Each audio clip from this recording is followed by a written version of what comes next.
Hey there, hi there, ho there. What is up, all you denizens of podcast land? It is time for your favorite politically incorrect sports commentary podcast, Sports Frenzy 2.0, baby.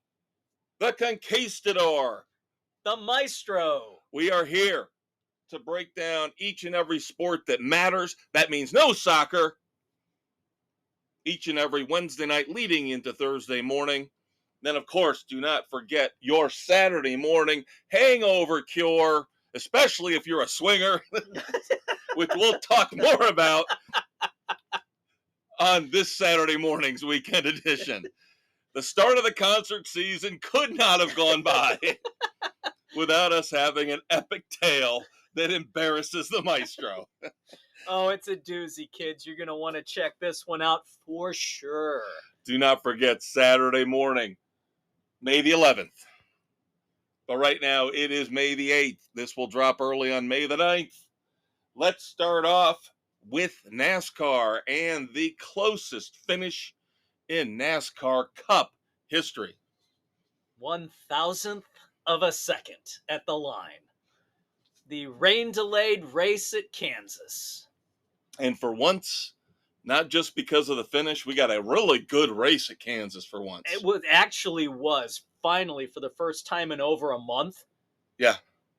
And well, first time in however for Kansas. Usually you don't get Kansas usually sucks as the cookie cutter crap track. Yeah. But this was a very, very fun race. Of course, at the end, I had Kyle Larson. If you listened last week, kids, you know I took Kyle Larson.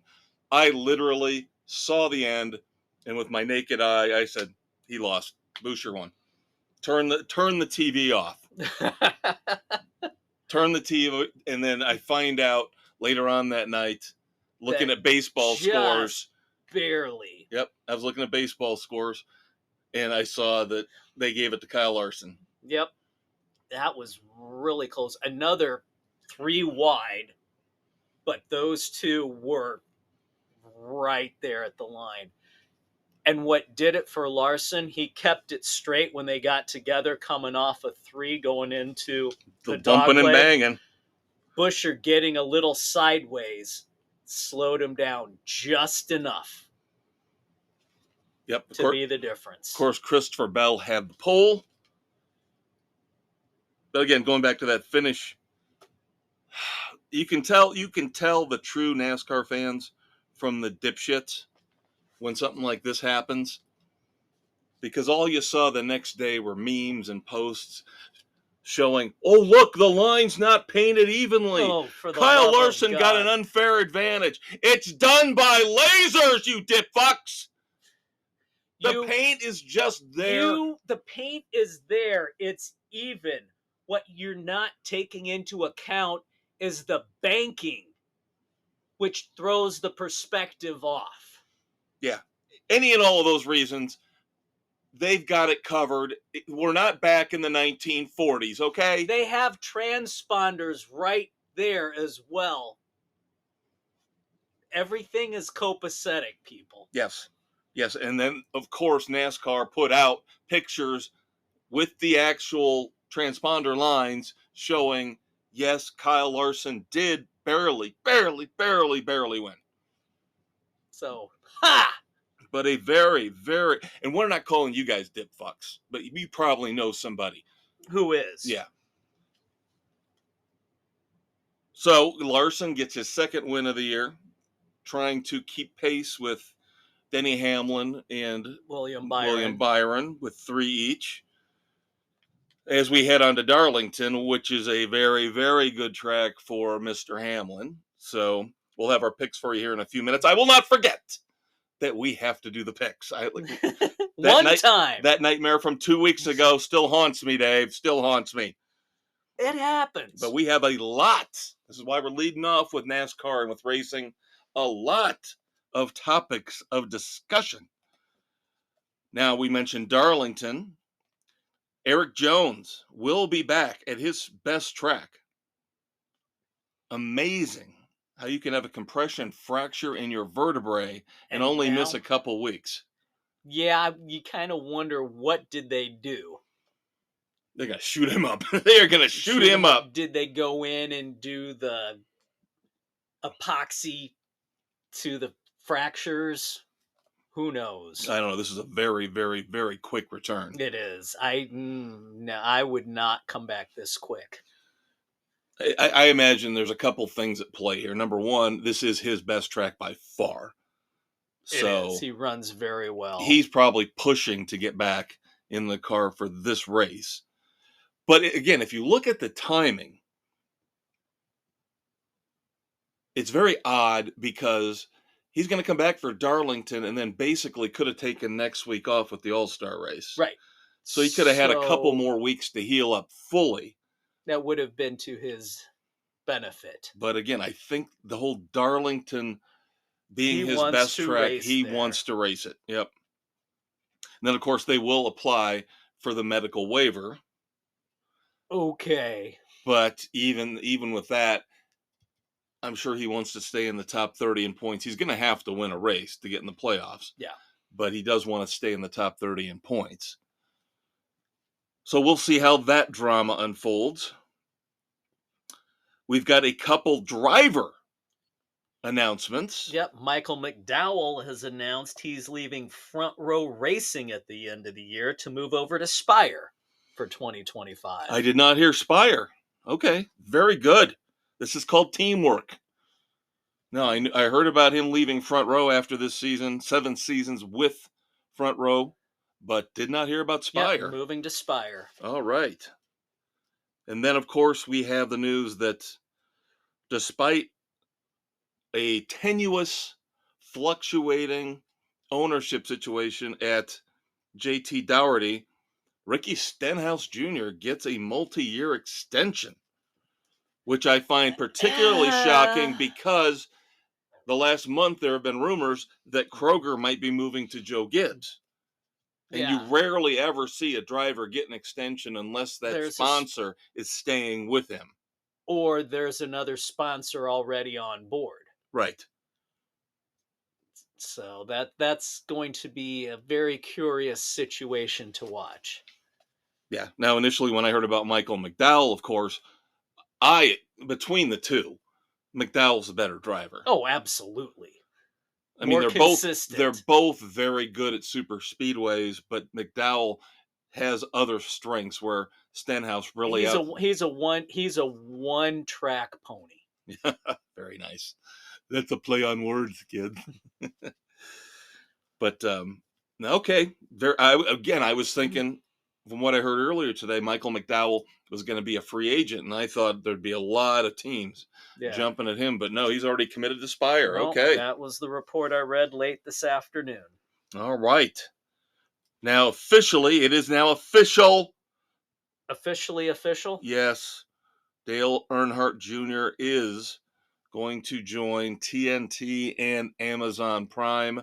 Not a surprise. For their NASCAR coverage next year. We reported that months ago. We knew that was going to be the landing spot if they wanted to add some cachet to the broadcast and draw people in. Yeah. And I just can't wait for the misery that is NBC's coverage this year. Finally in NASCAR, then we'll move on to some other racing news. Steve Letarte. Don't remind me. We've got the All-Star race coming up next weekend. Every time, the first thing I think of when I hear the All-Star race is coming up is that means Fox is almost done with their coverage. Yeah, it's unfortunate. Yep, they got about another month after the All-Star race.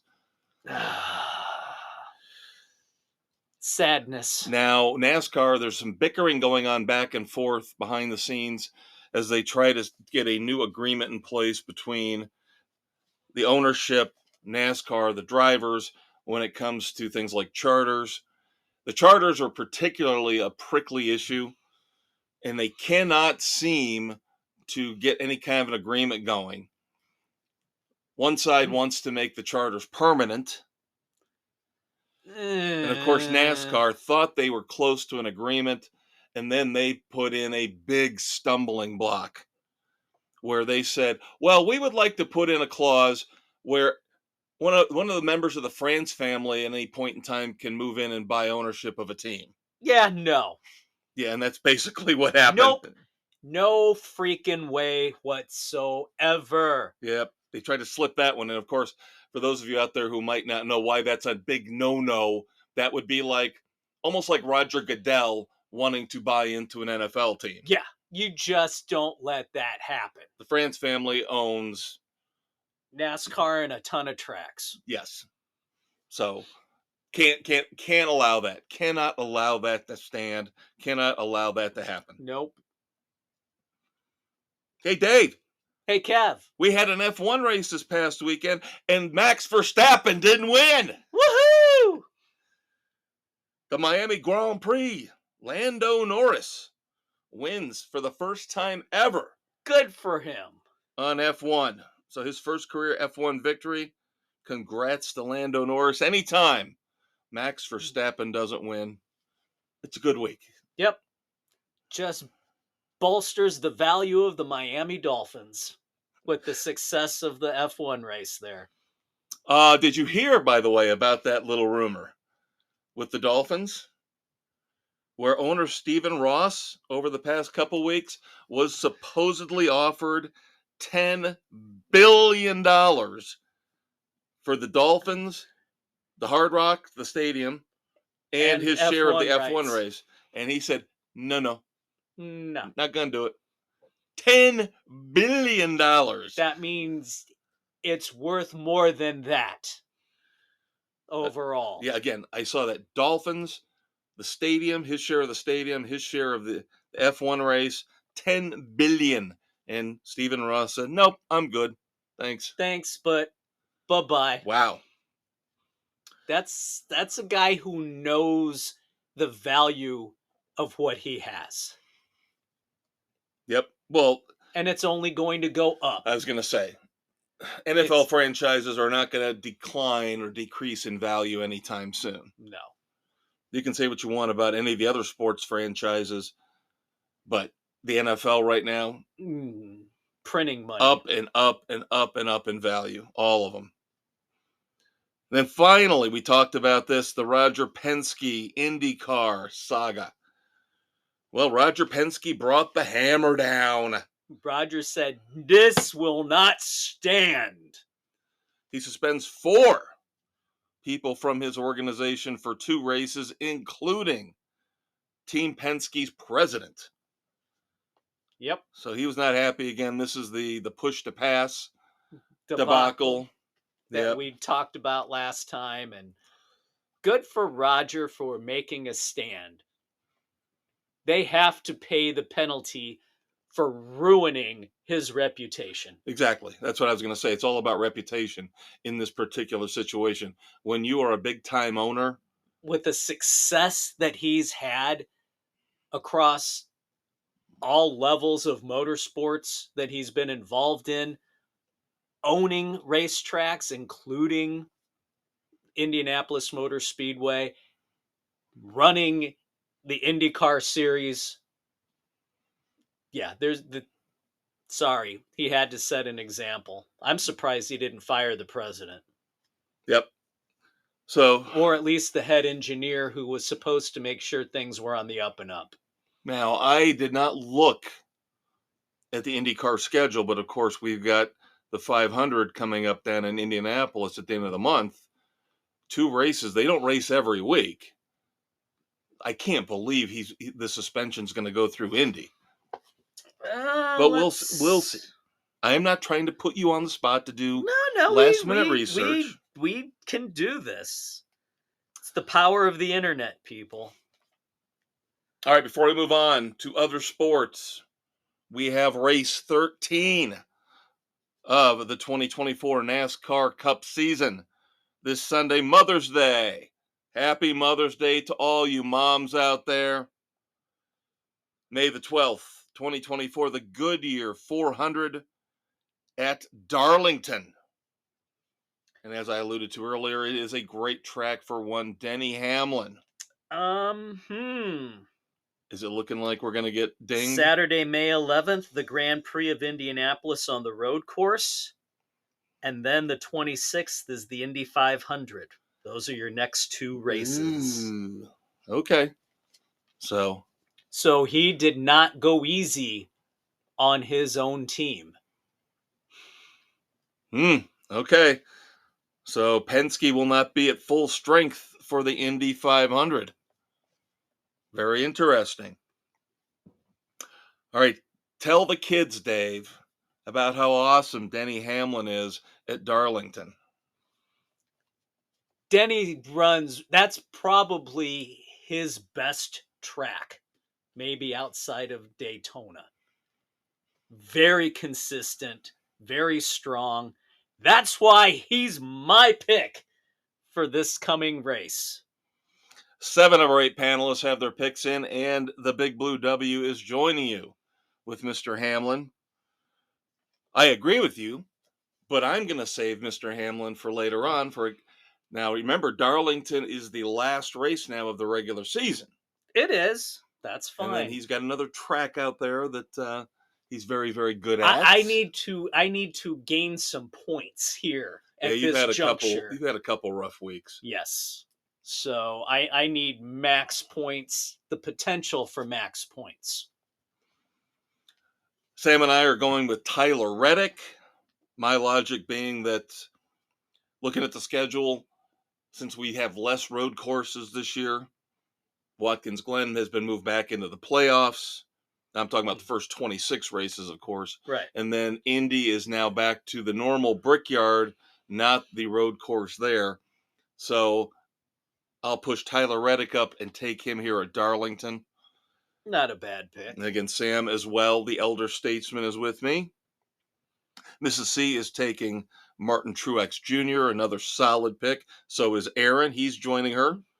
So right now we've got 2 Reddicks, 2 Hamlins, 2 Truex Jr.'s, and Doug is taking Chase Elliott. Nick, of course, does not have his pick in, and Nick is going to get in trouble if he does not meet the deadline this week. Yes, because the maestro has had to clamp down on tardiness this week. It happens every couple years. Every so often. I got to take the ruler and smack some knuckles. Make sure I keep these kids in line and they get their picks in on time so we can pass them along to you in a timely manner. What you do with them, that's your choice. We're not encouraging gambling. We're not encouraging barroom bets, but just keep in mind, we are the smartest sports commentators out there. We know what the hell we're doing. Because we have to run everything. All right, we kind of talked a little bit about football. So let's move on in to football. We mentioned the Stephen Ross offer that he got for the Dolphins, among other things. This is probably going to go down as one of the slowest football weeks of the year, because there's only a couple topics to discuss in the pros and a couple in college. Although one of the topics in college is pretty big. In the NFL, we have got a lot of wide receiver signings. The second, third tier guys are finding landing spots on one-year deals. Dave, of course, ecstatic about it, because his Dolphins, a coup for the Dolphins.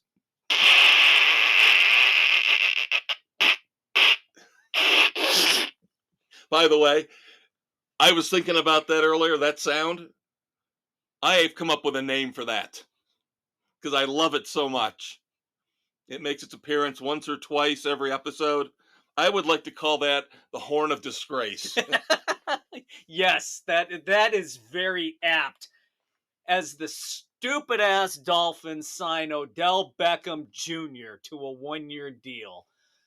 You got rid of the cancer that was Chase Claypool that you brought in stupidly and replaced him with an older version of a washed-up, underachieving, useless receiver. And Chase Claypool, of course, stays in the division and goes to the Buffalo Bills. So between you and Mrs. C. Yeah, the Horn of Disgrace rings a plenty. Yes. The Chargers, of course, do not have a lot to work with when it comes to receivers, because we all know they were in a massive cap crunch that Mr. Harbaugh inherited. So he's doing the best he can. So they bring in DJ Chark on a short-term deal. That is a very intriguing signing to pair up with Herbert. Yeah, no, that definitely does not get the horn of disgrace. No, it does not. That is a brilliant signing because he Yeah. is a solid receiver. And it's a budget signing, which is what they need right now. Yeah. You know, they'll probably be okay next year when it comes to all the cap room they opened up on the offensive side, getting rid of Keenan Allen, getting rid of Mike Williams, letting Austin Eckler go. But they kept all those defensive guys with the big numbers. But they've got to do something to rebuild that offense for Justin Herbert.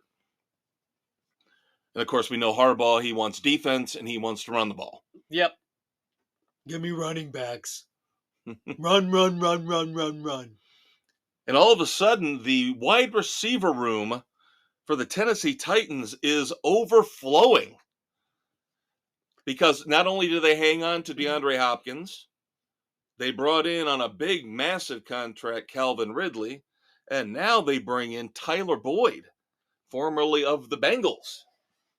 The hell are they doing with these receivers? And keep in mind, your quarterback is one Will Levis.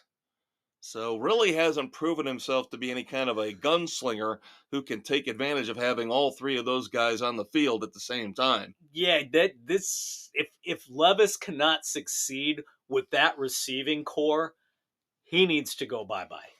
Well, I think he's on a one-year prove-it situation. He has to be. Because they did not burn he was a second-round pick. They did not burn a high pick on him. I think they'd be more than happy to trade him after this year, after 2 years, and take a small dead cap hit.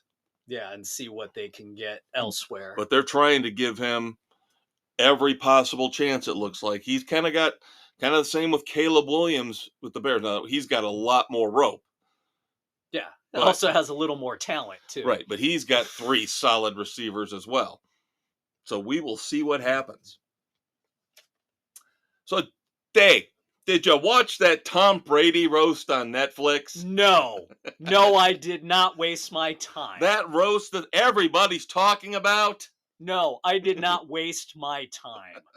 I didn't either. I didn't either. Because guess what? I couldn't give two squirts. Well, for those of you who are of our age group, you remember roasts were a big thing back in the 70s. Yeah. The Dean Martin Celebrity Roast. Yeah. And now, of course, Netflix takes it one step further with profanity and really awful, naughty sexual jokes. God, can you imagine what Don Rickles could have done with that? But a couple of the highlights or lowlights, depending on how you want to look at it. Number 1, Ben Affleck. I did not watch it, but supposedly he's drinking again, I guess. Looking a little rough. And some people were worrying that it wasn't just booze. Let's put it that way. Little white substance. Yeah, so the following night or 2 nights after, can't remember exactly, J-Lo went to the Met Gala without him. No. So, okay, I might have to eventually watch and see what exactly he said and did and how he embarrassed himself. And I love Ben Affleck, but if he gets on a bender, look out. Yeah. He could end up divorcing J-Lo and marrying Melissa McCarthy. And then I guess, why the hell do they have to put themselves everywhere? Frickin' Kim Kardashian has to show up, and I guess she got booed relentlessly. Oh, but you know what the best part is, Dave? You're absolutely right. But in this day and age, now that was the live, when they showed it live, because of course Netflix now is into the live TV stuff. If you go to watch it now, they've cut it out. They edited the booze? Yes. Oh, sacks of crap. Yes, the Kardashians must have been butthurt, and that's a big butt to hurt. Big butt. That's a lot of hurt. Yeah, so now if you watch the roast after the fact on Netflix, you will not see the Kardashian booing. Ah, that's a shame. And then the third and final little highlight I want to touch on before we move on is, now I don't know some of these people. I guess there's a female host. I don't know her. Somebody made fun of her, said she got a horse face. And then you got a male host. I don't know him either. His name was Jeff Ross. And I guess he made a joke. About massages. Yes. The joke started off, the legend is that when the Patriots drafted Tom Brady in the 6th round out of Michigan, he went to Robert Kraft and he said, "I'm the best decision your organization ever made." And Jeff Ross brings that up, and then afterwards he tacks on, "By the way, Mr. Kraft, would you like a massage?" And Tom Brady walked up to him, and you've got it on the microphone, hot mic. This is the only exception Brady took to anything throughout the night. He was a great sport by all accounts otherwise, but he whispered in Jeff Ross's ear up at the podium, to where it could be heard. He said, "Don't ever fucking say that again. Don't say that shit again." Yeah. So. Take shots at me, but not at Mr. Kraft. Yep. And of course, him and Belichick were going at it, and Gronk, and they were bringing Gronk into it. And they were having a blast, from, again, what I've heard. But yeah, the Kraft joke was a bridge too far for Tom Brady. Yes, you can make fun of his ex-wife. You can make fun of his because they were saying ex-girlfriend. Oh my God, they were talking about the Deflategate with the balls. And brought Giselle into it, and he didn't say anything about it. No, and talked about her hooking up with the instructor, with the instructor. I guess Kevin Hart, from what I heard, was going on. She had 6 lessons a day, Tom. The only bruises were on her ass. You're the only one who didn't see this. And again, kids, we didn't watch this. This is all people talking on radio and on the internet. Clips that we've seen. I still don't want to watch the whole thing. No. I'm having just as much fun hearing it secondhand. Yeah, I'm good. All right, college football. Couple small little news items, and then the big one. That it's a big topic discussion for Dave and I. First up, kudos. I wanted to make them my Clint Eastwood badasses of the week, and I think I still will. Hell with it. They are my Clint Eastwood badasses of the week for the sports world. Well, there you go. Do it. Houston, the University of Houston. I concur entirely with this. Told the NFL basically, go fuck yourself. They did not say that. But they said, we are not changing our alternate uniforms. The powder blue homage to the old Houston Oilers. Gorgeous uniforms. I mean, absolutely beautiful. In the NFL, the no fun league, we're going to sue you if you don't stop those uniforms. That color scheme belongs to the Titans. No, it doesn't, because the shades are different. And the University of Houston has proof that the city of Houston has used those colors representing the city long before the Oilers were a franchise. All right, so from that we move on to locally, the University of Notre Dame, and our unofficial 9th member of our panel, the man who cares so much about punters, it's getting ridiculous. Of course, our buddy Jamie's got to point out, as he's a Notre Dame fanatic, that Notre Dame added an Australian punter nicknamed Thor. Yeah. Oh, boy. And, of course, his wife is, and he's good looking, too. Yeah, well, there you go. Then he also brought to our attention revenue sharing. Yeah, that's the big topic. That's what I was going to head for in a minute. If you want to do it now, let's do it now.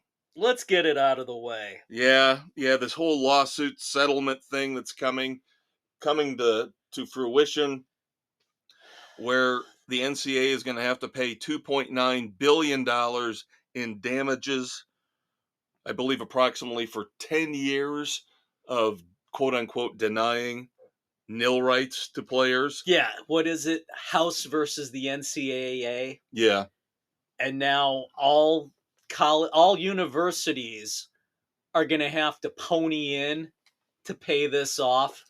Yeah, and here's the part that really pisses me off. I did do a little bit of a deep dive on this, but it would take a lot of time and effort to really grasp what's going on here. So we'll probably, as things become clearer over the following months, as this goes on, we'll get more and more into it. But on top of the $2.9 billion in damages, the thing that's really disturbing is basically they're going to install a salary cap. Yeah, they're basically going to say, if you have a Division I football program, you're going to have to set aside $30 million a year to pay your players. Seriously, come on. Absolutely ridiculous. Well, now I didn't read it like that. You can do that if you so desire. The money that you actually can give directly to the players fluctuates. They haven't got a final number yet, somewhere between 17 and 22 million, and then it bumps up because of scholarship additions. Yeah. But here's the problem I have with it. That number, whether you want to talk about the 17 to 22 million in direct payments or the added on scholarship number, that is basically all based on an average of incoming revenue for the Power 4 conference schools. Yeah. You are going to destroy your mid all the levels. small schools. Mid and small level schools are just, they're done. They don't even care about you. They don't care, and they are going to destroy college football. And why is this always the case? Why is it always the case? It doesn't just matter if we're talking about NCAA football. Every successful company, endeavor always ending up being the snake eating its own tail. It always ends up, they destroy themselves. Whether it's Disney becoming so PC, they obliterate Marvel as well as their own properties. But there might be hope. There are 2 congressmen who introduced a bill today that would provide the NCAA, the conferences, and member schools federal protection from legal challenges. The Protect the Ball Act. We'll see if this gains any traction and can get voted in. But it would keep any litigation against the NCAA and the conferences as far as letting them regulate eligibility, NIL, everything, and stop these stupid ass lawsuits. Damn you, Ed O'Bannon. Damn you. He's the one that started all of this. And I'm not mad at Ed O'Bannon. I'm not. We all knew that change was inevitable. It was coming, but I did not expect it to come cascading down with this level of money involved this quickly. I thought we'd have cooler heads prevail. Oh, no. Dumb me. Dumb, stupid maestro. It's become the Wild Frickin' West. And I will just emphasize the fact that you are going to crush any school that is not in the ACC, the Big Ten, the SEC, or the Big 12. Crush. Hulk smash is what's going to happen to you. Because you're not going to be able to afford the 17 to 22 million to pay directly to these players. You're not going to be able to afford the extra scholarships. Yeah, and that part's probably mandatory, I would imagine. Yeah. The 17 to 22 is probably, that's your max that you can give to your players. And these smaller schools are not going to compete with that. Come on. Ball State can't pay $22 million a year to their players. But of course, Georgia can do it just like that. Alabama, just like that. They sneeze and it comes out their ass. Yeah. Again, I will just say, number one, small schools going to get crushed in this. And number two, why are these leaders so inept when it comes to looking at the big picture and doing things the right way instead of doing the bass-ackwards thing that will just eventually destroy, as Dave said, their endeavor, their enterprise, their business, their sport. See, I told you, kids, big topic discussion. Now, a couple other last little tidbits when it comes to college football. I guess the coaches, plenty of money for them, though. In addition to all this money we're going to have to pay the players, as Kirby Smart of Georgia gets a new 10-year, $130 million contract. That's freaking stupid and ridiculous to coach college freaking football. So he Dumb will now go beyond belief. 2024 to 2033, making $13 million a year. Although I have heard there are opt-outs and things in there. So still, that's just stupidity. Did nobody learn anything from Texas A&M? And old Jimbo? Yes. God. And then finally, if you will indulge me, I would like to pay tribute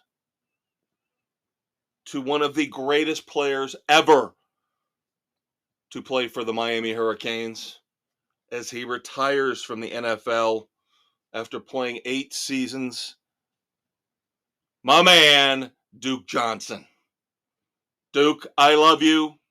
Still the all-time leading rusher in Miami University, the University of Miami, not Ohio. Yeah.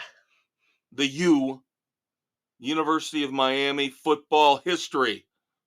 Duke Johnson, my man. Enjoy your retirement. You deserve it. It's a shame that he never really got the I don't think they knew how to use him. NFL. I don't think they didn't know how to use him. No. He could do so much, but nobody could figure out. Is he a kick returner? Is he a running back? Is he a third down, catch a pass out of the backfield guy? Yes! He's all of it. He's all of it. He was all of it. Now, he did have the knee issues that I think worried a lot of teams. Yeah, but come on. He proved, just like Frank Gore, he proved they can sustain injuries at the U, and they will prevail. Continue. They will get through it. They fight. I mean, he did not get the opportunity that Cordero Patterson has gotten. There's your comp right there. Yeah, and we'll talk a little bit more about Cordero Patterson at the end of the show. Maybe not directly, but indirectly. All right, let us talk about baseball. Let's move on to baseball. Do we have to? I know the White Sox are playing right now as we tape, but currently they sit at 8-28, Dave. They're in last place, and yes, once again, they have laid claim to being the worst team in baseball. Yep. 9 shutouts now. A measly 103 runs scored. They're up to 2.8 a game average. All right. Ooh. Yeah. But the Rockies, who are at 8-27, they've scored 123 runs. There you go. Sox suck. And now they just traded outfielder Robbie Grossman, who they signed as a free agent. They trade him back to the Rangers for minor league right-handed pitcher Anthony Hoopy Tuonotoa. Hoopy! Sounds like a member of the Bloodline in WWE. Hoopy, hoopy, hoopy. Oh, man. And I should not say anything bad about the White Sox because right now I don't care what my team's record is. They can't hit either right now. Oh, my. I think it's baseball. I think this is endemic of everybody in baseball. Let's get into this, kids. Because Dave will talk, obviously. I have. Week in and week out, he will talk about how the White Sox cannot score runs. But they're not the only team. The Northsiders, the Cubs, even though they're 22-16, even though their percentage points behind the Milwaukee Brewers for first place in the NL Central are pathetic. They can't score runs. And I looked at the stats, and they're still not in the bottom 10 in the league, in Major League Baseball, Dave. Yeah, As awful and as bad as the Cubs are, their offense, they're not in the bottom 10. No. And that should tell you how they scored bad. 174. That should tell you how bad offenses are in baseball right now. And we just talked about college football, and we talked about how they're destroying themselves. Baseball is destroying itself with the analytic geeks. Yes. We don't need anybody to hit for average. Yes, you do. You get guys hitting for average, they're getting on base, and they're driving each other in. And as much as I ripped on Uncle Rossi, and I do think Counsell does a better job of managing the pitching staff, especially the starters, but he doesn't have anything in that bullpen. No, he's got to ride the starters as long as he can because he can't trust the bullpen. And they have been exemplary so far. The starters have been lights out with the exception of Kyle Hendricks. And that's why he's got an a back issue that's keeping him on the IL right now. But I can't tell you how many games where the starter has gone 6-7 innings, let up no runs, 1 run, maybe 2 runs. And either the bullpen implodes or they lose. Today they lose 3-0. They got 1 freaking hit today.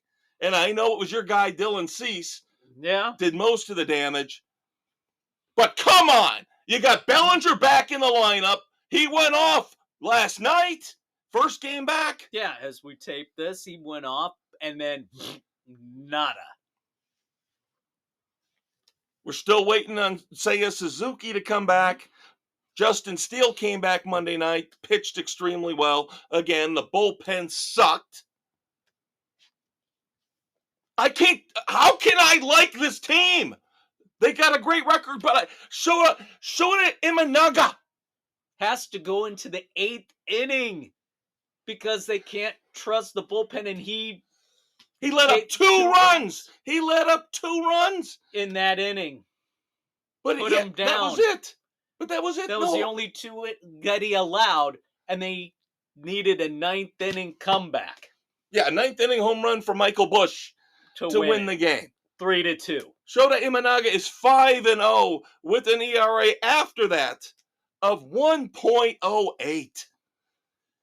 But these clowns cannot score runs. And again, you look at the starting lineup's batting averages. And that's on Jed Hoyer. You can't keep telling me it's the hitting coach over and over and over again.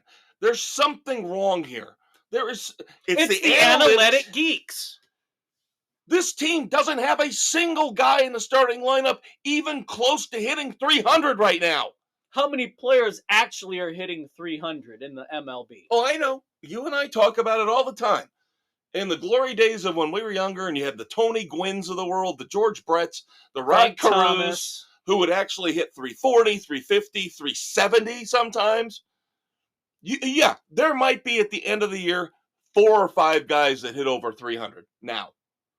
And we're not talking blasting past 300. Your batting title might go to somebody who hit 315 or 320. Well, right now, your top 5, Shohei Ohtani, 355. Stephen Kwan, 353. Mookie Betts, 346. Alec Boehm, 346. And Trey Turner, 343. Phillies and Dodgers.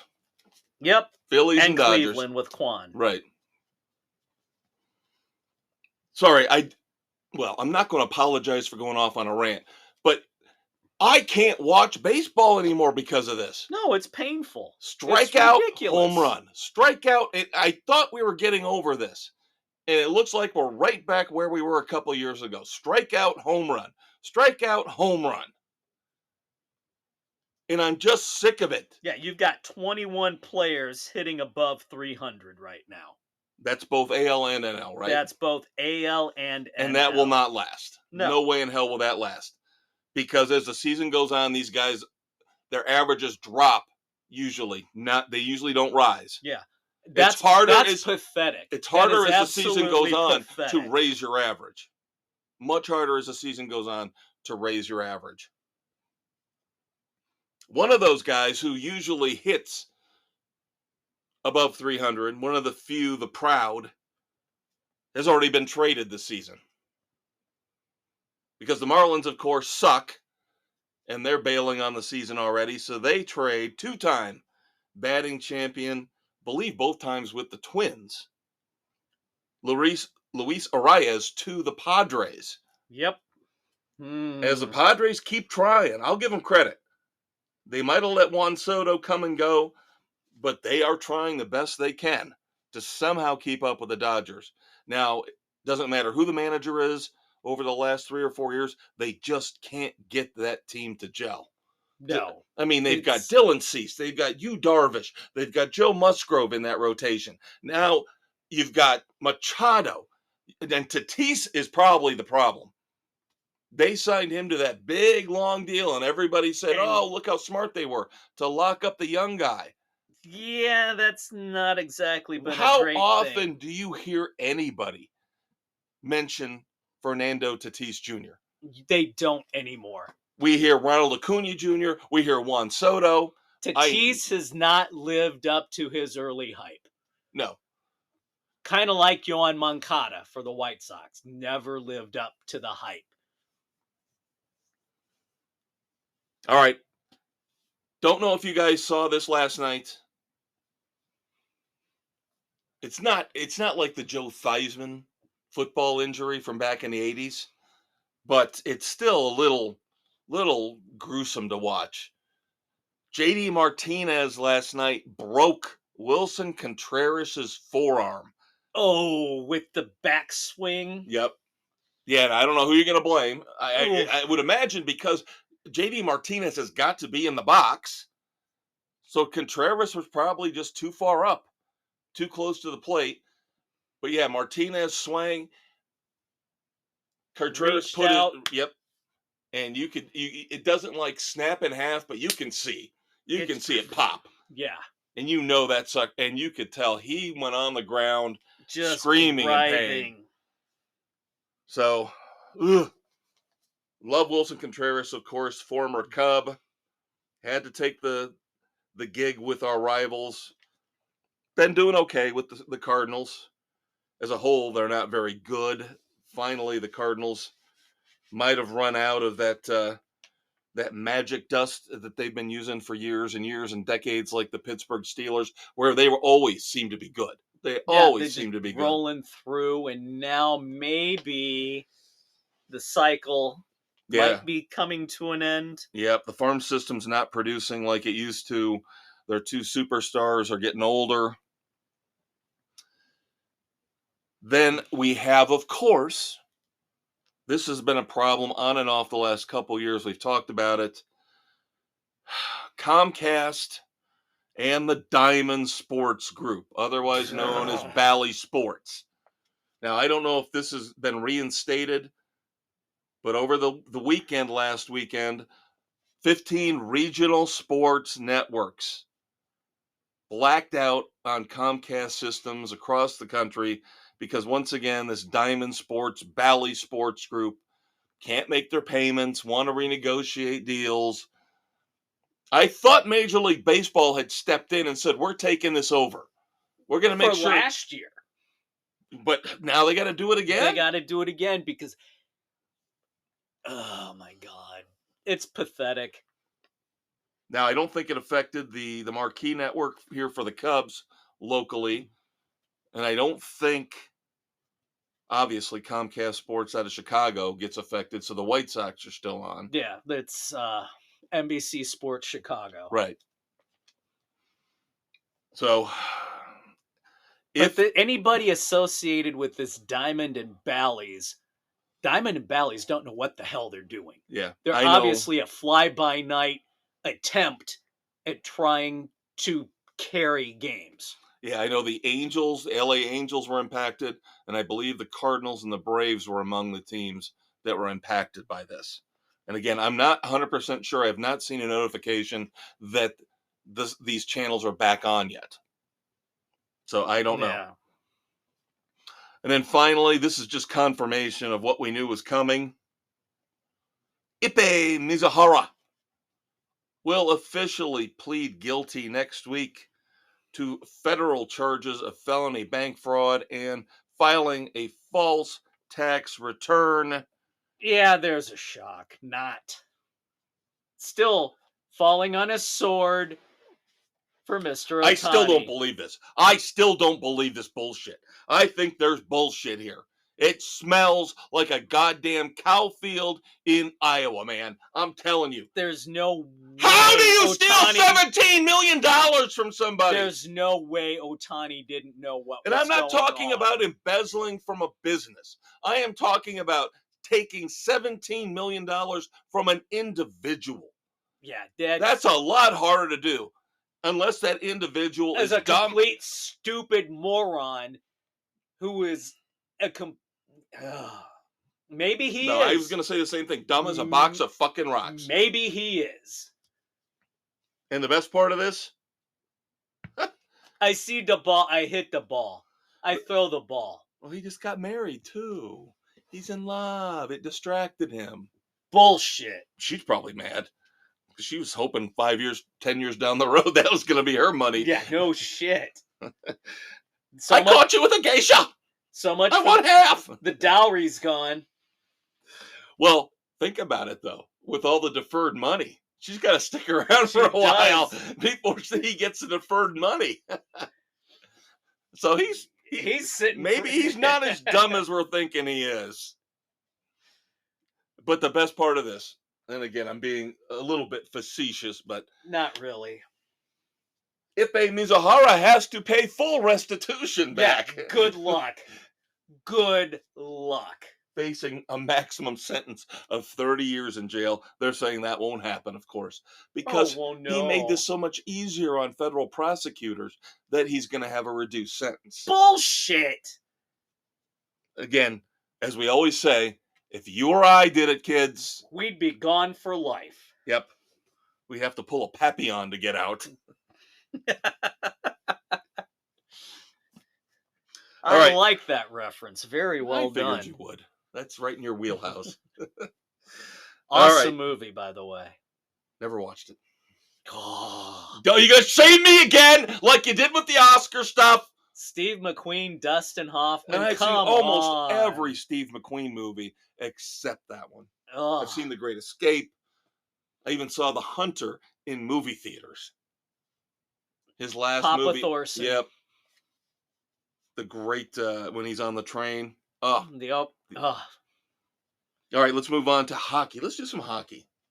So why? You can brag a little bit here, can't you? Eh.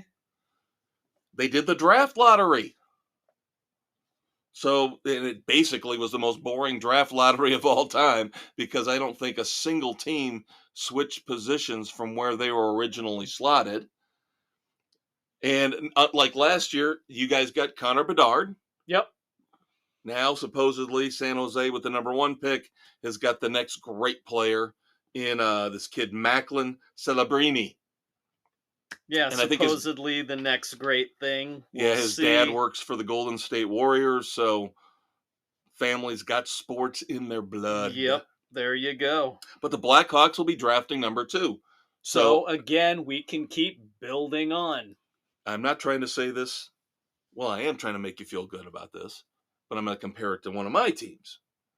This sounds an awful lot like the Orlando Magic, where the Magic went through 3 or 4 years where they got these high draft picks. This is what the Hawks did back in the early 2000s, back before they started making their playoff and cup runs. Right. They had to draft well, and it's unfortunate that Dale Talon, who was the architect behind that rebuild, was pushed out by Stan Bowman in favor of his son Scotty, who fucked it all up. I will go out on a limb and make a bold prediction. Bold prediction! All right? Not 24-25. 25-26 Blackhawks in the playoffs. It's not unrealistic. I'm not going to say the same thing about the White Sox. Oh, they're fucked for life, so. Now, of course, Wait. They're fucked for the rest of Reinsdorf's life. Let me put it that way. Well, didn't you have the same issue, kind of, sort of, with the Blackhawks? Yeah, until Bill Wirtz kicked off and his sons Rocky, took right? over, and when Rocky took over chairman and said, "All right, let's get this shit rolling." Yep. So there you go. Now, I will be the first to admit, and I think Dave is with me on this, especially because the Blackhawks aren't in it. I don't get into the Stanley Cup playoffs until we get to the finals. I will watch the finals because that's when the shit gets real. Yeah, that's when it gets more fun.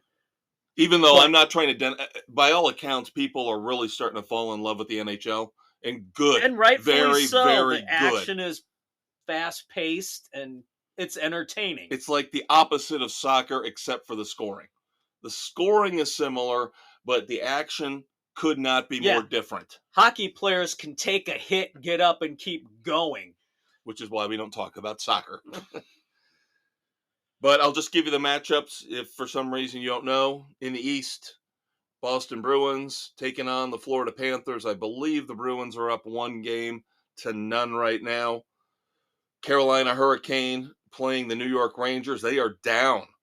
The Rangers are up 2-0 right now. Yes, they are. And there could be more on that in the last segment. And we all know what that means, kids.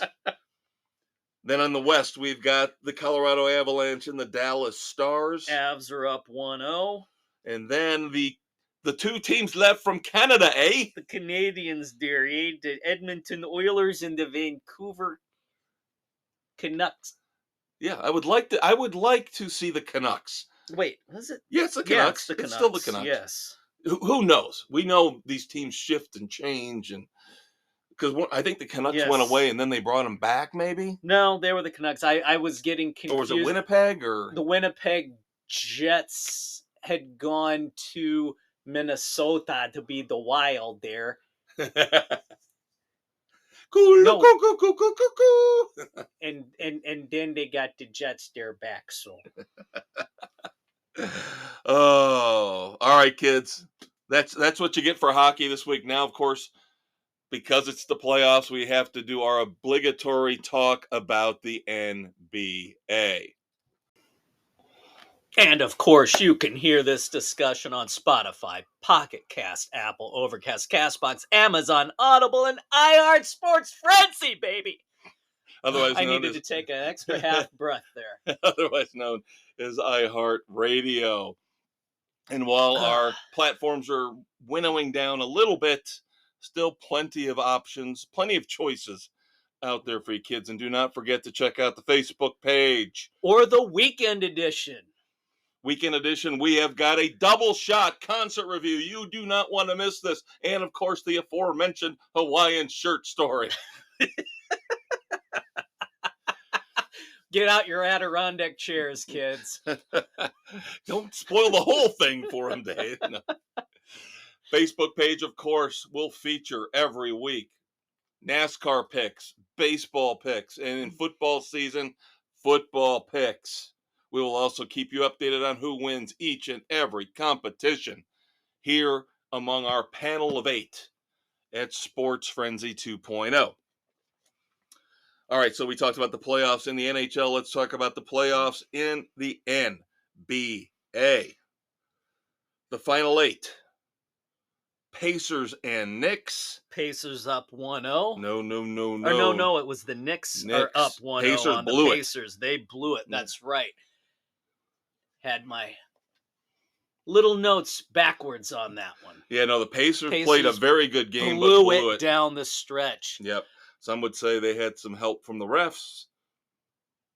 Even people in New York, the shows I listen to in New York admit said that they got some home cooking on that. This is the kind of game that again makes people wonder if the NBA is not fixed. Big time. Because they brought up a great point. Of course, I listen to Boomer and Geo every morning. Brought up a great point. They will be sane like us and say, yes, there are people out there who will see these things and go, the NBA's fixed. But the other thing they brought up is all the money teams right now are in the East. So the NBA is very, very worried with the West. You have got in the West Minnesota and Denver. Minnesota is up 2-0 on the defending champion Nuggets. Both wins in Denver. Yeah. And not just wins, they destroyed them. Yep. And then the other Western Conference semifinal is the Dallas Mavericks and the Oklahoma City Thunder. So the NBA is panicking a little bit because there's not a huge market team left out west. And they are worried about bad ratings for the finals. Now, even us, as barely paying attention casual fans, the way this T-Wolves team is playing right now, you get the T-Wolves playing the Celtics, I'd watch that. That could be a really intense series. That's an intriguing matchup. Yep. Still don't know enough about Oklahoma City, and they're the number 1 seed. Outside of that godforsaken, fucking irritated commercial. Shea Gilgeous-Alexander and Chet Holmgren for AT&T singing this stupid little song. What a pro wants, what a pro needs, whatever makes me happy. Shut up! Shut the fuck up! Just shut up! Oh my God! I can't take it. It's like that drug commercial that they sing through all the time. With the fat people. Oh, yeah. The little pill with the big story to tell. The one that I fast forward through on my DVR shows and walk out of the room when I'm watching live sports. Oh my God. And then, of course, the other Eastern Conference semifinal. We mentioned the Celtics. They are going to annihilate the Cavaliers here very quickly. They're already up 1-0 OKC is up 1-0 on the Dallas Mavericks. Yep. And then you've got Uncle Reggie Miller, going back to Madison Square Garden to be an announcer on TNT for the next game. And of course he says, the boogeyman is coming. The boogeyman is coming. I loved it. And the New York people questioning, can Reggie Miller actually call a fair game? Yes, he can. He can. Yes, He's shown he can. Maybe he just needs to lend a little of that magic presence. But boy, yeah, that first game though, Pacers blew it. They had it. They got the Knicks on an off night, and they still lost. Yeah, and that was Halliburton. Halliburton did not show up. No, he disappeared. Your top player does not show up, and you still had a shot at pulling the upset. He has got to step up. He has no more excuses. He needs to step up for every single game left. Yeah, if he wants to be the man, he's got to act like it. Mm-hmm. Don't pull a Harden. Yeah, and he's already talking about, oh, my back's bothering me. Okay, Harden Jr. And can you believe the Clippers want all 3 of those guys back? Oh, my God. Why? We want Kawhi Leonard and James Harden and Paul George back. Why? Yeah, because it's working out so well for you. Harden can't wait to get a strip club. Kawhi Leonard can't wait to go on the injured list. It's so bad. Dave, you want to feel really old? No, I don't. I don't care. I'm going to tell you anyway. So we got 8 teams left in the playoffs, right?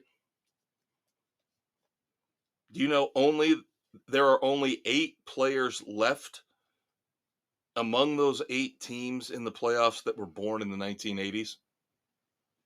Oh God, that's depressing. Yeah, they just put a picture up there this morning. Wow. They did not tell you who they were. They put a picture of all 8 of them up there and said, "Can you guess who the players are?" I got 2 of them. Al Horford for the Celtics and Michael Conley Jr. And that was it. That's all I got. Wow. The other 6, I was like, because they're probably sitting at the end of the bench. Yeah. You know, yeah, even if they're veterans, we don't know them anymore because they haven't played. Wow, that's just depressing. Yep. Now let's go to the other end of the spectrum. Let's go to Ute. Let's talk about the Utes. Victor Wembanyama becomes the 6th unanimous Rookie of the Year for the Spurs. So maybe kind of like we were talking about Orlando and where they are now. Yes, they lost to the Cavaliers 4-3, and they fucking choked. Yes, They they blew an did. 18-point lead in Cleveland That's in Game 7. inexcusable. That's inexcusable. I was watching the game, Dave, Sunday afternoon, and they had that 18-point lead, and I was like, if I was a betting man, and I'm not, I would have put money on the Cavs right then and there. Because number one, it's the NBA. It's No a lead league is of safe. runs, and Yep. it's home cooking. Yeah. I was like, I don't care if they're up by 18. They're going to lose this fucking thing. And they sure as hell did. They get And everybody's all positive about it. Cavs but they get the learned calls down the stretch. No, it's just the Magic are Just right now. disappeared. They're a defensive team. They're one of the few defensive teams in the league, which means, of course, they can't hit shots and they can't score. So when they go cold, they go ice cold. Ouch. They've got nobody off the bench that can ignite them. No, they don't have that 3-point specialist who they can bring in. That's an area they need to address. Yeah, they're going to have to keep the young core intact, which is going to cost them a shit ton of money in about 2 years because they're going to have to keep Paolo Banchero. They're going to have to keep the Wagner brothers. Yeah. Jalen Suggs, boy, he's going to be tough because he's hit and miss. Very good defensively, but he can suck offensively. And so if he's your point guard, if he's your point guard in this day and age in the NBA, you need your point guard to be able to score. Yeah, and he occasionally he'll put up 25, but there'll be nights where you see him put up single digits. Yeah, you can't have that out of a point guard. Yep. But again, maybe the Spurs, like with the Magic, like maybe with the Blackhawks, what we were talking about earlier, they're going to do this again like they did with Robinson and Duncan and get those high draft picks. And build. Yep. You can only hope. Yep. And even though he basically started the pandemic in the NBA, Rudy Gobert, now with Minnesota, back then he was with the Jazz, becomes the third player ever in NBA history to win Defensive Player of the Year. Not once, not twice, not 3 times, but 4 times. I do believe he's joining Dikembe Mutombo and maybe Akeem Olajuwon. Don't hold me on that one. I know Dikembe. I mean, how many choices are there actually for Defensive Player of the Year in this day and age? Seriously, they don't play defense as a rule. Well, they're going to look at steals. They're going to look at blocks, basically, is what they're going to do. And then on the coaching front, we knew this was coming because LeBron James can't take the blame for the failures of the Lakers, so they've got to have a scapegoat. And that scapegoat would be one Darvin Ham. You knew it was coming. Yep, Lakers fire head coach Darvin Ham. And now they're talking about LeBron's sycophants like Tyronn Lue and J.J. Redick possibly coming in to take over. To meet the same fate. And meanwhile, because they were panicking that Jason Kidd might jump ship and take over the Lakers, the Dallas Mavericks threw a crap ton of money at him and gave him an extension. Panic move. Yep. So Jason Kidd is staying as head coach for the Mavs. All right. Little bit of media news. We know that there's that big conglomerate of sports streaming channels that's supposed to get all together. But we also know that ESPN is looking to go as a standalone entity, which could be the death of cable television. In 2025, they are looking to go it alone, where you can pay to get all the ESPN family of channels. But they're saying that Disney Plus, this should tell you that Disney Plus must be really struggling. Disney Plus is going to start adding select ESPN live events and shows before the end of 2024. Yeah, the rat's hemorrhaging. Good. Hate the rat. Love the Drake, hate the rat. Golf? Shall we talk some golf? Can we talk about how Rory's getting his comeuppance? Yeah, I know. This would have been prime fodder for the end of the show, but I decided now. Let's just talk about it now. I was wondering. Yeah, Rory wanted to come back on what they call the PGA Tour Policy Board, which is made up of current players. Yep, to direct where the game is going to go in the future. And it seems that there were some players on the current policy board that said, I'm paraphrasing here, we don't want that fucknut here anymore. No, they didn't say that. No, not only the players on the policy board, but the overall players as a whole were very vocal in him not participating in the board. Yeah, so I believe he was going to take the place of Webb Simpson, who wanted to drop out a year early, but now he's just going to finish up his term. Yep. So now... Oh, and Tiger Woods is on that policy board. Yeah. So by process of elimination, he wasn't one, because he and Rory are really close. They're like butt buddies. So it wasn't Tiger. Nope, I think it was everybody else. So yeah, Rory will not be back on the PGA Tour policy board. Hee. And yes, we know everybody hates live golf. Blood money, blood money, blood money. Give us some of the blood money. We'll take it. But let's talk a little live golf, because Brooks Koepka, in the short history of live golf, has now become the four-time individual live champion. First guy to win 4 individual tournaments on the live tour. He won last weekend in Singapore. And now, of course, that they do the individual stuff and the team stuff, right? Right. Yeah. How about now, this? I like this news. Go ahead. This is intriguing. The teams are going to be able to trade players amongst each other. Yep.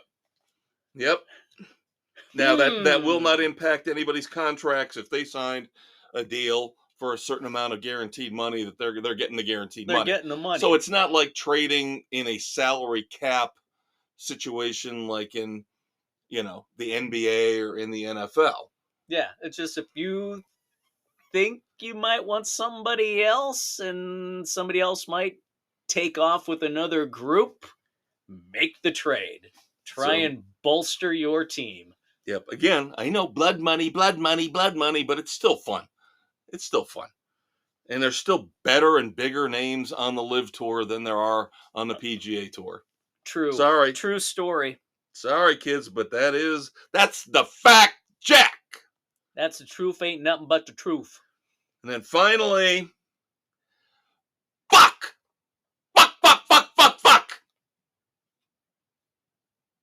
I so much want to just sit down and watch the majors and enjoy them. But alas. The U.S. Open announces that they have given Tiger Woods a special exemption. This is bullshit. So this is absolute crap. He gets to play in the U.S. Open even though he sucks donkey balls and he's no good anymore. So that means the TV coverage is going to be all Tiger. Again, for the 3rd time in this episode, I'm going to say, when will these sport entities, these conglomerates, these businesses, these endeavors figure out that you are killing your sport when you focus on a has-been instead of focusing more time and attention on the up-and-comers, on the younger stars who will be your future? Why do we have to run fucking everything for you people? Tiger is done. And then, of course, let's keep going with this. I won't curse anymore for the next minute. He's proclaimed, King Tiger has also proclaimed he will enter the PGA Championship. So those 2 tournaments are ruined for me. Ruined. At least for the opening round. Yeah, God help me. Please don't make the cut. Please don't make the cut, Tiger. Please don't make the cut. And then I can watch on the weekend and enjoy myself. For the love of Christ. Well, our buddy Doug, one of our panel members, will do this for him. We'll throw him a biscuit. A sea biscuit? Very good, Dave. Very nice. The Kentucky Derby. Mystic Dan wins in a photo finish. So on the same weekend, we had a photo finish at the Kentucky Derby and a photo finish at Kansas in the Cup Series.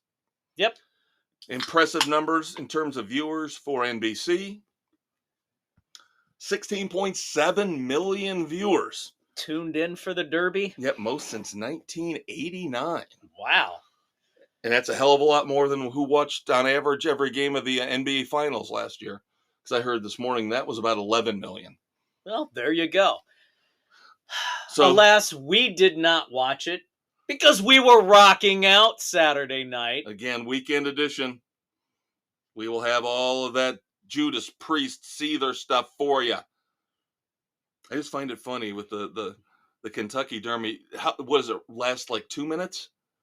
Yeah, not even. And then the NBA Finals go on for weeks and weeks. Yeah. So that should tell you that people do like a quick finish. That's what she said. And that was completely improv, kids. They should have had me at the Tom Brady roast, goddammit. I could have talked about deflated balls. All right, more shakeups and more changes as we wrap up with a little bit more media news at the NFL Network. This one doesn't bother me a bit. Now, I don't watch the NFL Network all that much, usually just for the draft. Yeah, that's about it. Sometimes I'll watch their fantasy football show on occasion, but Michael Irvin is the latest to be laid off at the NFL Network. So he's wondering where he's going to get his cocaine money from. I mean, where he's going to get his next mortgage payment from. And they've also canceled, after 21 years, the long-running show NFL Total Access. Well, there you go. Everybody's downsizing, kids. Everybody is downsizing. So let's move on to moments of silence. Got some pretty significant ones this week. I'll start us off with, now, we were joking around at the draft when you and I and the elder statesman, and I gave you guys a trivia question asking you who was the oldest quarterback to ever be drafted. Right. And you guys did not know. You came back and were close, but it took you like 5 minutes to just get close. Yeah. And of course, it was Chris Weinke of Florida State. Well, the guy who played starting quarterback for Florida State the year before Chris Weinke, the FSU starting quarterback in 1999, the first year of the BCS championship game, and Florida State was in that game, Marcus Outson dies at 46 years old. Oof. Ouch. And again, we hate it when we do these moments of silence and it's people our age or younger. Young. Yeah. Of course, we've got a big one in the NFL world that impacts our team. Yep. God, growing up, watching this guy coming off the field every game with a bloody nose. Bears quarterback through the 70s, Bob Avellini, passes away, led him to the 77 NFL playoffs. Thoughts and prayers to his family and friends and Bears Nation. Yeah, the numbers weren't pretty, but if you look back at quarterbacks in the 60s and 70s, most of those quarterbacks' numbers aren't pretty. No, you they're didn't not. throw back then. You didn't throw 40 touchdowns and 12 interceptions. You were lucky to split it 50-50. Yeah. And the other interesting thing about Bob Avellini was, of course, he was drafted the same year, the same draft as one Walter Payton, the greatest football player of all time. Sweetness, we love you. Looking over Dave's shoulder, picture of him back there. Great, glorious picture of Sweetness here in the Sports Frenzy studio. Another unfortunate early death. Former NBA player Darius Morris played for the Lakers. Believe he started a playoff game for them. Played for 4 other teams. Yep. Dies at 33 years old. This stuff scares me, Dave. Not good. Yeah, this stuff scares me. As I take another slug from my beer. Yeah, looking at the candy dish. Looking at the ghost pepper almonds. Maybe I need to get some celery sticks down here. Yep. And then Joe Collier, creator of the Broncos Orange Crush defense, former head coach of the Buffalo Bills in the 60s, has passed away. And then going back to golf. Used to be a commentator for CBS for their golf coverage. Didn't win a major, but I believe he was a runner-up at a couple. Peter Oosterhuis passed away. Do not confuse him, I'm not joking, with Louis Oosthuizen. No. Peter Oosterhuis passed away. All right, so thoughts and prayers to everybody. We just mentioned, of course, being selfish. Yep. Special thoughts and prayers to the family and friends of Bob Avellini, Bears Nation. Yep, and late Aaron Thomas, all-time tight end for the Giants, passed away as well. All right, Dave, what time is it? It's time to get ill. Oh, Jesus Christ. No, it is time. We're not back at the Saliva show, okay? Where they're playing Limp Bizkit. It is time for America's favorite game show. We have to determine which of these candidates will be the Red Foreman Dumbass of the Week.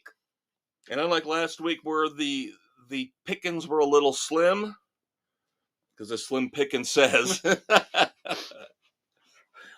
do the right thing. Don't want to take that all the way? Too much cursing for you? Little bit. Ride the bomb to hell. Yeah. Offspring. God. Arguably their greatest song. Slim despite Pickens does the right thing. Despite all their great hits, that song, for some reason, always resonates with you and me. Just hits so beautifully. We have seven nominees this week for the Red Foreman Dumbass of the Week. Of course, we used to do this as, are they dumbasses or aren't they? Now we're just going to say they all are, and we're going to pick the worst of the worst. We talked about ESPN a little earlier. We've heard about the classic Heidi fiasco. We've discussed it many, many times. Now, that could almost, given the time that it happened back in the 60s, right? Given the time that it happened, it could almost be forgiven. The NFL was not the juggernaut that it is now. It wasn't, and it's probably the person just, all right, it's 7 o'clock. 7 o'clock. Yeah. It's time to switch it over and fire it up as scheduled. They didn't know about carrying things over. Right. It was an afterthought. But now we're supposedly living in a smarter time, which I will furiously debate with anyone. I think we peaked in the 80s, and now it's just the death spiral. Yep. Damn Ted Turner to hell. Last night, ESPN, as we're taping here on May the 8th. Last night, ESPN, the Rangers and the Hurricane. Tied with 49 seconds to go in the third period. What happened? They cut over to the team introductions for the next NHL game. And of course, you could hear the screaming that was coming from New York. No, no, no, no, no, no, no, no, no.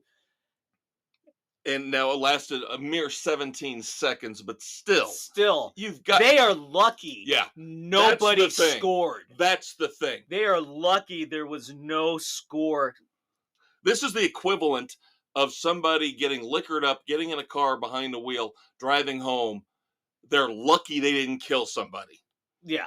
No, this was inexcusable. They are lucky that a goal didn't get scored and the game didn't end. Yeah.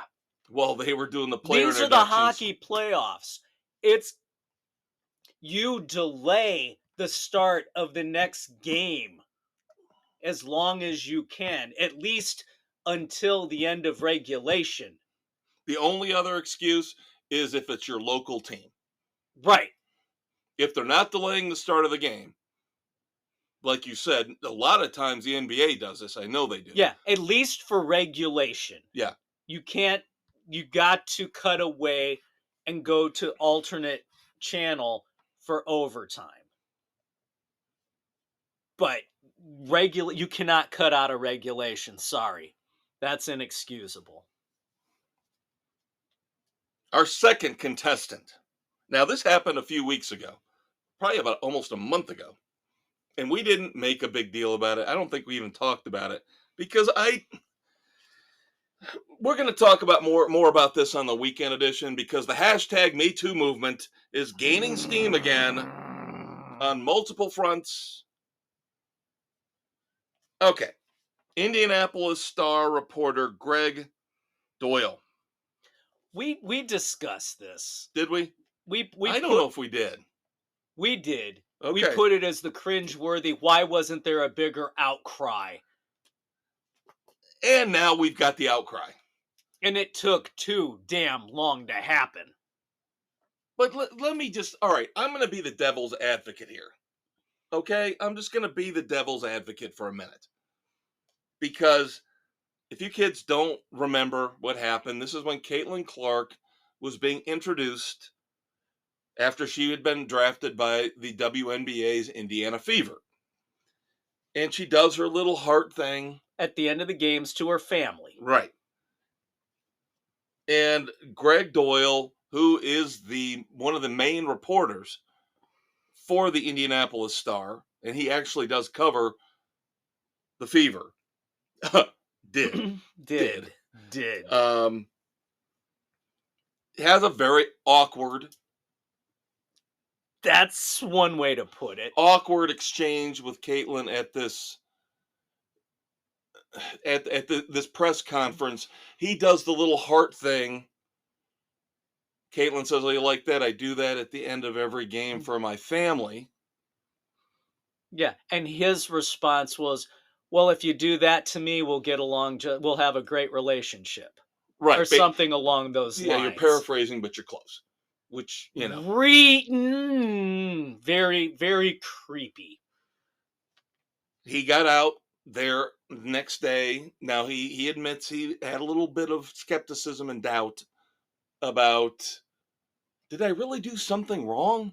I don't understand. He said he went through, denial and rage and all that. And he did apologize, and then he came back out a couple days later, and he really, really fell on the sword. This is the part where I'm going to be the devil's advocate. He apologized, and then he went into a tirade about, this is where I think he went too far. He went out basically saying, "Oh my God, I'm a disgusting man. Men are disgusting. How could I ever have thought that wasn't anything but awful to do that to her? I'm sorry. I'm an awful, terrible human being. I'm a man." That's going too damn far. But he did that. And again, I'm paraphrasing. He should not have done that. I'm paraphrasing, but again, he did not need to do that. Yes, what I said was not appropriate. I apologize for it. End of story. I think you're right. I think he would have been fine. That's it. But I think because he went so far and fell on the sword and basically threw every man under the bus, and again, we'll talk more about this on the weekend edition, they had no choice. He is currently under suspension, without pay, and he will not be covering the WNBA or the Indiana Fever anymore for the Indianapolis Star. Now, in the end, yes, he is a dumbass, but I think he's a dumbass of his own making. Yes, he is. All right, I know Dave's going to love this one. Why is my eye twitching? Dave, if I put it this way to start this one off, who is the NFL's version of Mike Trout? Or should I say who was? Who was? That would have been Christian McCaffrey. No, he still is in the NFL. Who was? Somebody who's no longer in the NFL. Oh, I thought you would have got this right away.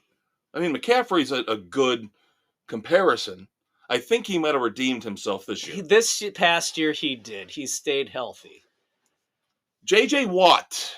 Oh, yeah. J.J. Watt. He's been gone. He's out of my mind. He's only been gone for 1 year? I know, but that's enough. Because he's been so irrelevant because he never played a full season. Oh, but wait. Wait, Dave. Yeah, I heard this fucknut. He said, if the Houston Texans need me, if you absolutely, this is a direct quote, if you, direct quote, absolutely need it, unquote, I will return. Yeah. But this is the last year I'm going to put myself out there. Yeah, no, they don't need you. They prove they don't need you because you were never there. Yeah, I don't think D'Amico Ryans is really thinking about this too much. No, he's like, yeah, okay, JJ, whatever. Go to the just go to the studio. Bye-bye. Because D'Amico Ryans is smart. Yes, he is. That's all I have to say. D'Amico Ryans is an awesome head coach, and he is smart. JJ Watt, jury's still out. Now, we alluded to this earlier, as you brought up one Cordell Patterson, right? Yes. Well, the Steelers looking to jumpstart things. Last couple of years, they've been decent, but not great. Yeah, they thought, with the new kick return rules, let's bring Cordero in. Yep. But now Steelers special teams coach Danny Dumbass Smith, says that he's thinking about using newly acquired backup quarterback and former Bear Justin Fields as a kick returner. Because, of course, the rules have changed now, and it's much safer, Dave. It's much safer. Much safer. So we can go ahead and risk our backup quarterback on kick returns. Even though we got Cordell Patterson.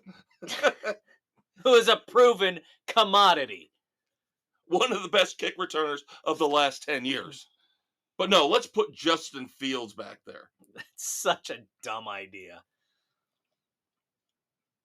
All right, let's shift to baseball. Couple things from baseball. First up, we just talked about Mike Trout, right? Just referenced Mike Trout. Yes, we did. Now, I am not the biggest fan in the world of Stephen A. Smith. I will admit this. He's not the worst, but he is definitely not even close to the best. But right. I will defend him here from one dumbass named Jonathan Papelbon. Oh, that? Jonathan Papelbon did not like Stephen A. Smith criticizing Mike Trout because you just did this 4 minutes ago. And he said basically the same thing. Yeah, Mike Trout cannot stay healthy. He is a China doll. That's all Stephen A. Smith said. He basically reiterated everything that Dave and I have said about Mike Trout. For the last 3+ years. So nothing wrong with that. We agree with Stephen A. Smith. Yes, he is absolutely correct. Stephen A. Smith did not say, and he's a white cracker. Okay? But somehow Jonathan Papelbon took Stephen A. Smith's criticism of Mike Trout and called him a racist. Oh, come on! Yeah. Now, see, this, you can't do this. No. Papelbon, you just solidified yourself. Sounds like you're already making your mind up. I'm making my mind up right damn now. We all know what I've said in the past about Kendrick Perkins. Kendrick Perkins, though, proved he was a racist. Kendrick Perkins wanted people to vote for Joel Embiid because he didn't want them voting for the white guy in Denver. He's a racist. That's a racist remark. Yes. I'm paraphrasing, but you look at his comments and tell me if I'm really that far off. Stephen A. Smith did nothing wrong here. No, nothing wrong. Stephen A. Smith spoke the truth. Jonathan Papelbon to take that and call him a racist. That's real big dumbass territory. That's way too damn far. All right, couple more to go, and then we'll make our final call, although it sounds like Dave's already made his. Sway me. How about a double dumbass?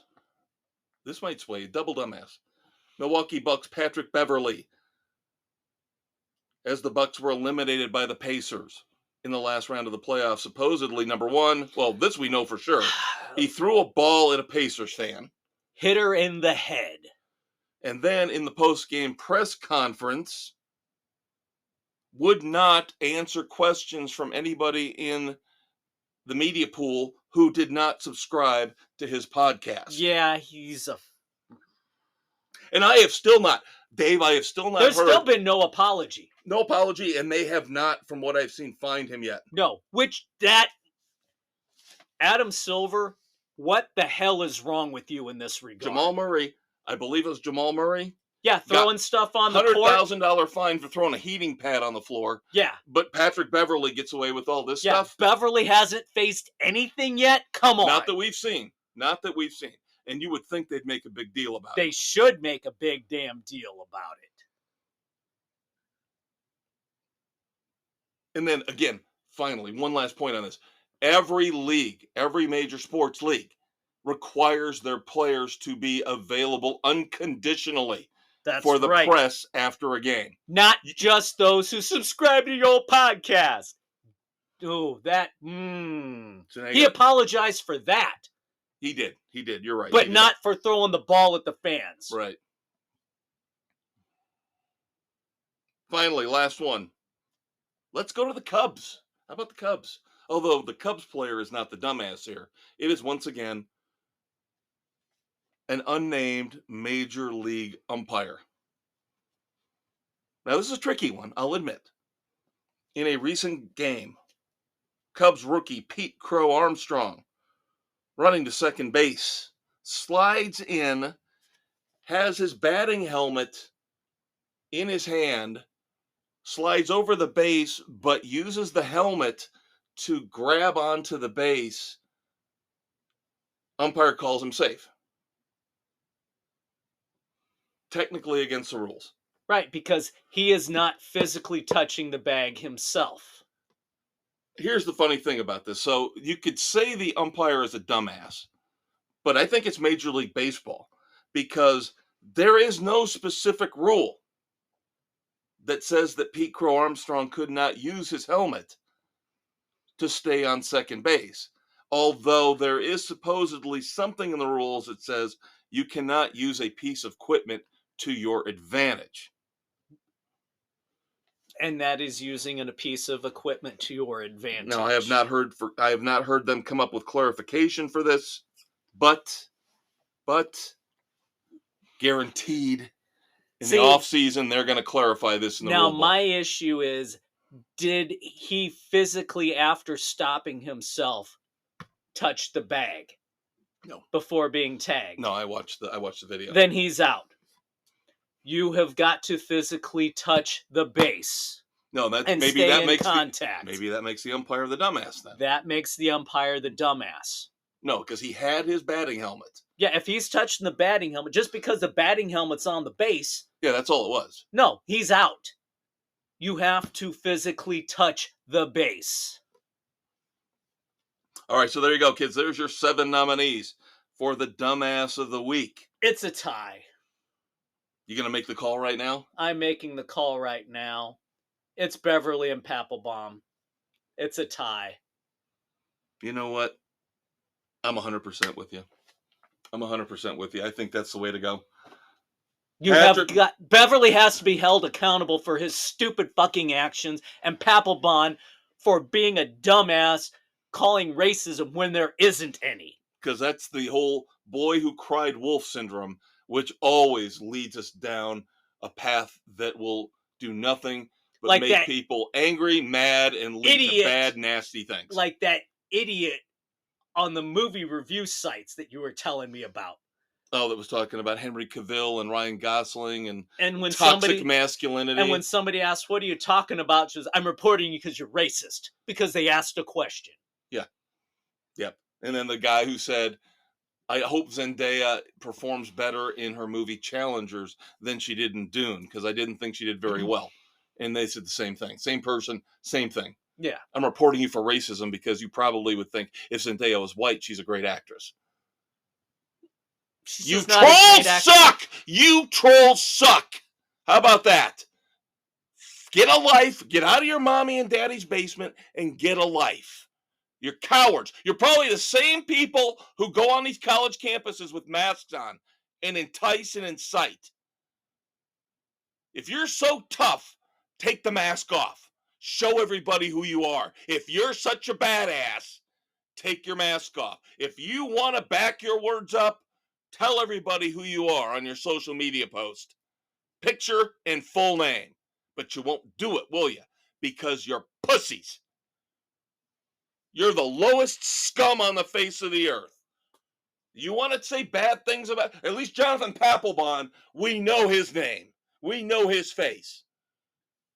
And he's a dumbass for what he did. Yep. You guys hiding behind your little monikers. Lord of the Rings 72. Kiss my ass. Show your face. Tell us your name to back up your words. Back up your actions. It's probably an AI bot. Oh, now you got me thinking about our idea over the weekend. We'll talk about that more. Yeah, that's on a the weekend cliffhanger. edition. That's foreshadowing for the weekend edition. We had a couple beers instead of concert and came up with some wonderful business ideas. Let's put it that way. So you're going to have to listen to the weekend edition. Your favorite politically incorrect pop culture extravaganza.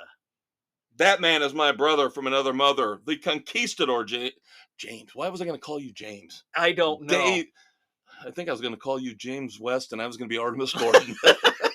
There you go. More pop culture references. That is Dave Height. See, we're putting names to the faces, kids. That's right. That's Kevin Crane, the maestro. All right. Check out the weekend edition. Again, a double shot concert review for you. I have a special movie review I will talk more about as I continue to work through Dead Boy Detectives on Netflix. So it's an enjoyable one. We'll get into it. Yep. So got to check it out Saturday morning, kids. And if it's not your thing, I don't know why it wouldn't be, but if it's not your thing, 7 days from now, we'll be right back here talking sports again. Say goodnight to the kids, Dave. Good night to the kids, Dave.